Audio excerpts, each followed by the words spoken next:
Bienvenue pour une nouvelle partie, une défense pirque qui consiste à laisser l'adversaire occuper le centre. Et ensuite, on va essayer d'attaquer sur les cases noires. On va installer le fou, on va jouer E5 et on veut jouer sur les cases noires. Alors là, le risque de cette variante, c'est de prendre un sacrifice qui reprenne et on joue D5, ce qui permet aux noirs de contre-attaquer rapidement au centre et même de faire disparaître le centre adverse. Alors à 4, je ne m'explique pas trop, peut-être parce qu'il s'attend à C6, B5, mais bon, après cavalier prend E4, A4 perd tout son sens. En fait, il ne doit pas connaître ce sacrifice, parce que sinon, il joue un peu mécaniquement. Enfin, c'est bizarre quand même, fou C4 et A4. D'ailleurs, le temps de réflexion qu'il utilise, ça montre que, bon, bah, il ne connaît pas la variante, hein. Bon, c'est pas très grave en soi, parce que cette variante... bah, j'en tire pas grand-chose. Il faudrait peut-être l'analyser au plus précis, mais pour l'instant, donc l'idée, hein, c'est cavalier prend, D5. Si je joue fou D3, je prends. Et ensuite, il reprend avec le fou, il a récupéré. Il a une autre variante, c'est fou prend F7, mais moi je l'aime bien, celle-là, tour prend, pour ensuite prendre le cavalier et éviter la fourchette. Celle-là, je l'aime bien parce que ça donne de l'attaque sur la colonne F. Bon, il a choisi cavalier prend E4. Ah, il a aussi choisi celle-là. Bon, là, j'aime bien. J'aime bien ça parce que ça va me donner... Oui, l'idée, c'est ça, mais là, je vais menacer fou G4, ça va me donner du jeu.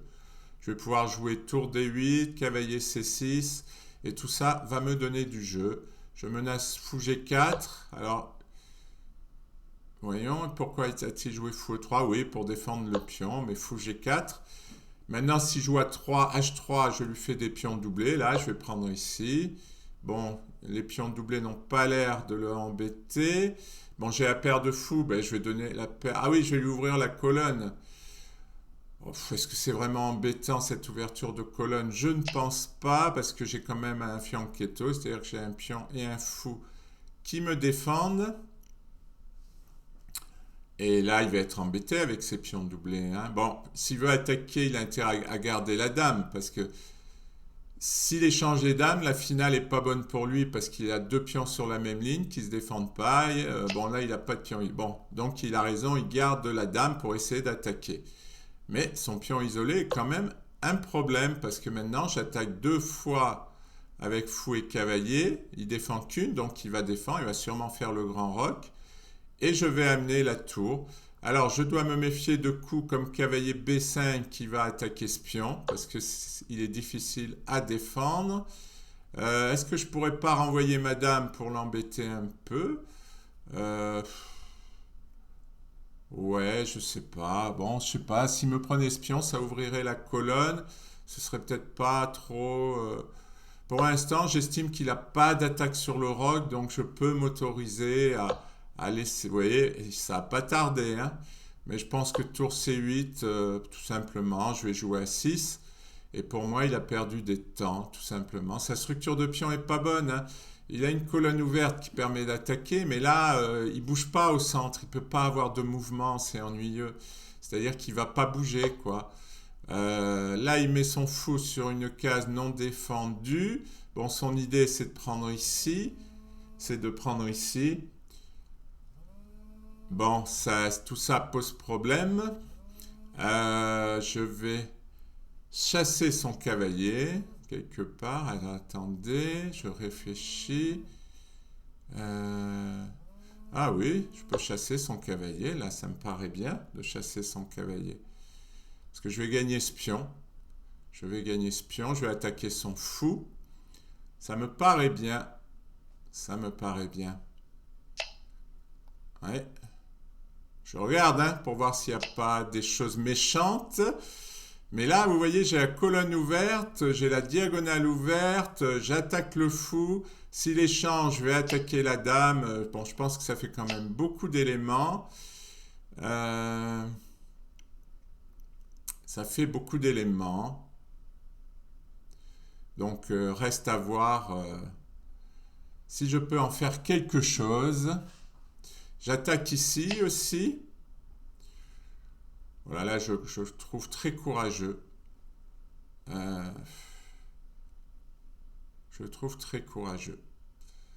Tiens, déjà, vous voyez, il a un fou pas attaqué.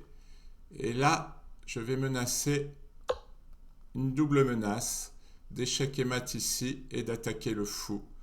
Et là, sa position, à mon avis, est perdue parce que je vois pas trop comment il peut défendre. C'est pas vrai, il a défendu. Et non, il n'a pas défendu parce que j'ai une combinaison. C'est dame prend échec et ben, il est obligé de prendre et je fais une fourchette et j'ai gagné une pièce. Jolie combinaison, jolie combinaison. Bon, maintenant j'attaque ici, 3 et 2, 5, il y a 6, il a un pion. Bon, un pion, c'est pas suffisant comme compensation. Oui, il a abandonné. Jolie combinaison. Jolie combinaison. Merci pour votre attention. Bienvenue pour une nouvelle partie. Donc, l'anglaise, hein, toujours l'idée de contrôler les cases blanches. S'il joue G6, bon, on peut supposer un système indien, hein, c'est-à-dire qu'il va essayer d'attaquer sur les cases noires. Chacun sa couleur, en quelque sorte. J'attaque sur les cases blanches, il attaque sur les cases noires. Bon, là, il veut jouer D5, donc c'est un peu une sorte de mélange de deux systèmes, on va voir. Enfin, je sais pas, hein. Moi, d'habitude, les systèmes indiens, j'ai joué avec D6, pas comme ça. Ça, c'est très bizarre pour moi, enfin, pour moi, hein, parce que je connais pas. Donc, je vais tout simplement prendre le centre. Euh, Allez, jouer B3. Voilà. Comme je ne connais pas, je joue un peu prudemment. Je mets mon fou sur la diagonale, je me développe, voilà. Et là, on est sur une sorte de slave. Alors, une slave, c'est avec la structure de pion comme ça, où il met les pions. C'est très solide, mais ça pose le problème du fou. D'où l'idée de jouer B6 pour jouer fou A6 et faire pression sur mon pion, ce qui n'est pas sympathique de faire ça. Ah non, il joue fou B7. Bon, ben, il a un mauvais fou, hein. Il va falloir qu'il fasse avec.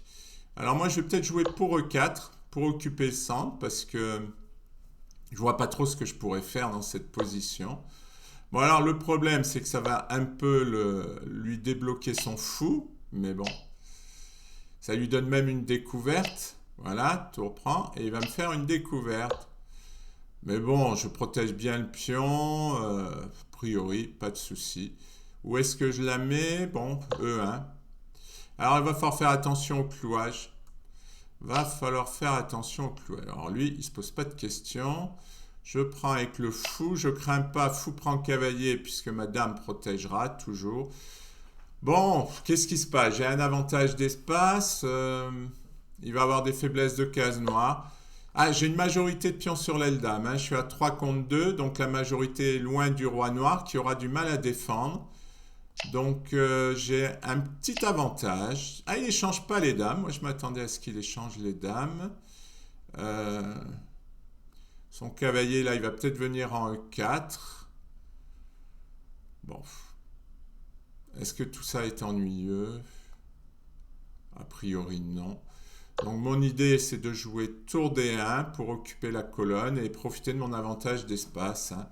Il ne se passe pas grand-chose pour l'instant. Je vais avoir du mal à obtenir un avantage. Pourquoi est-ce qu'il fait ça? Mais il n'a pas intérêt à ça, je comprends pas. Oui, je vais échanger, il va mettre la tour derrière. Bon,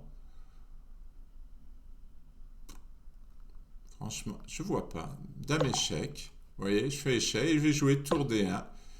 Oh là, il s'affaiblit là. Et tour D1. Et j'ai une petite combinaison, il me semble. Ah non, j'ai pas. Si, je vais avoir tour D7. Là, il menace mon cavalier. Voilà, ça va de pire en pire pour lui. Cavalier de D4. Je menace la dame. Je menace plus ou moins ici. Ah, il va avoir des soucis. Il va avoir des soucis. C'est dommage parce que je sens qu'il y a quelque chose là. Mais vais-je y arriver? Alors peut-être B4 pour chasser le cavalier qui défend.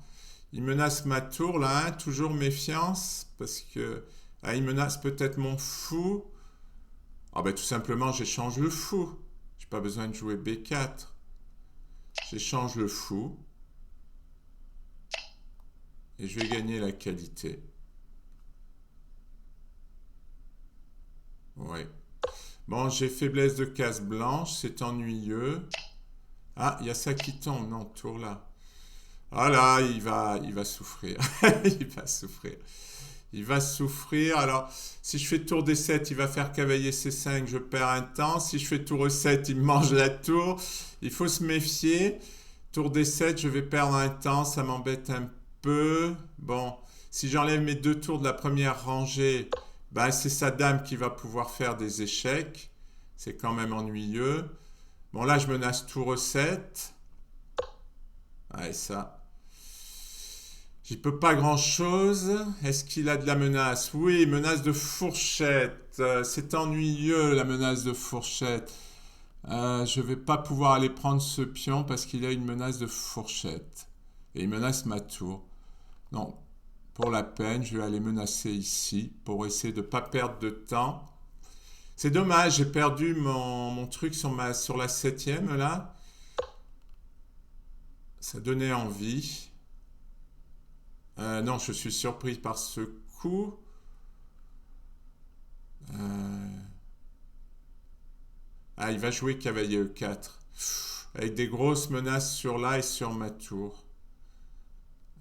Bon, dame D4 alors. Dame D4. Tout ça a l'air de tenir. Je domine bien le centre.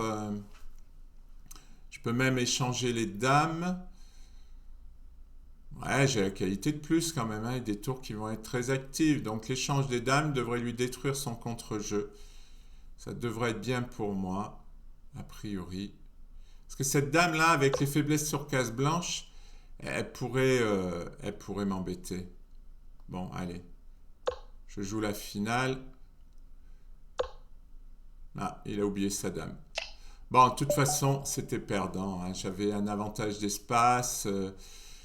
C'était difficile pour lui. Merci pour votre attention.